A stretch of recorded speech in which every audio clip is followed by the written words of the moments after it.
আসসালামু আলাইকুম প্রিয় দর্শক। বাংলাদেশের ইতিহাসে এমন সময় খুবই কম এসেছে যখন ক্ষমতার পালাবদল শুধু রাজনীতি বদলায় না, বদলে দেয় পুরো জাতির মানচিত্র। একসময় যাকে বলা হতো বাংলাদেশের সবচেয়ে শক্তিশালী নারী, আজ তিনি পালিয়ে বেড়াচ্ছেন প্রতিবেশী দেশে। আর তার ছেলে সজীব ওয়াজেদ জয় এখন ওয়াশিংটন থেকে বলছেন, আমাদের সরকারের সময় কিছু ভুল হয়েছিল। এই এক বাক্যেই যেন লুকিয়ে আছে বাংলাদেশের সাম্প্রতিক ইতিহাসের সব জটিলতা, ক্ষমতার উচ্ছ্বাস, পতনের যন্ত্রণা আর সত্য স্বীকারের ভয়। কিন্তু প্রশ্ন হলো, এই স্বীকারোক্তি কি সত্যিকারের অনুতাপ নাকি রাজনৈতিক পুনর্জন্মের নতুন কৌশল? জাতিসংঘ যখন বলছে গণ অভ্যুত্থান দমনে ১৪০০ মানুষ নিহত, তখন জয় বলছেন এটা সম্পূর্ণ মিথ্যা।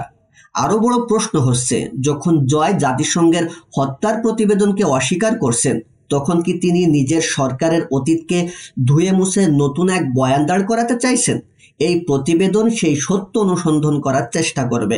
কে বলছে, কেন বলছে, আর এর পেছনে আসলে কি লুকিয়ে আছে, সবকিছুই জানবো আজকের প্রতিবেদনে।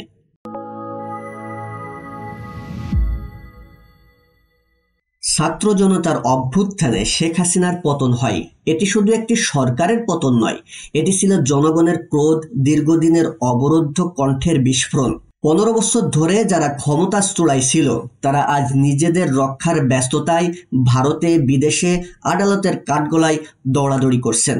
একদিকে চলছে দুর্নীতি ও মানবতা বিরোধী অপরাধের মামলা, অন্যদিকে জয়ের কণ্ঠে ভেসে আসছে গণতন্ত্র পুনরুদ্ধারের ডাক। কিন্তু এই ডাক কি গণতন্ত্রের জন্য, নাকি গণতন্ত্রের ছদ্মবেশে নিজেদের অস্তিত্ব টিকিয়ে রাখার সংগ্রাম? জয় অভিযোগ করছেন ইউনূস সরকার আওয়ামী লীগকে রাজনৈতিকভাবে নিশ্চিহ্ন করতে চাইছে। কিন্তু ইতিহাস বলছে ঠিক এমন অভিযোগ একদিন বিএনপিও করেছিল যখন হাসিনা ক্ষমতায় ছিল। তাহলে কি বাংলাদেশের ক্ষমতা মানেই প্রতিশোধের রাজনীতি?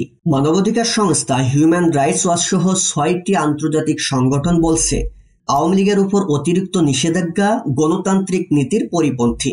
অন্যদিকে সাধারণ মানুষ বলছে, যারা অতীতে দমন নীতি চালিয়েছিল তারা আজ ন্যায় বিচার চাইছে। অর্থাৎ জাতিসংঘের এই প্রতিবেদন গত ১৫ বছরের কথাই ছিল।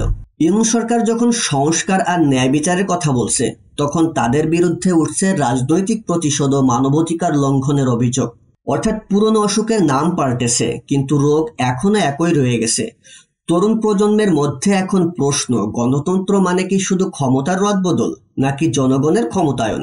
এই প্রশ্নের উত্তর নির্ধারণ করবে বাংলাদেশ আসলে কোন পথে যাচ্ছে, গণতন্ত্রের দিকে নাকি আর এক নতুন স্বৈরাচারের দিকে।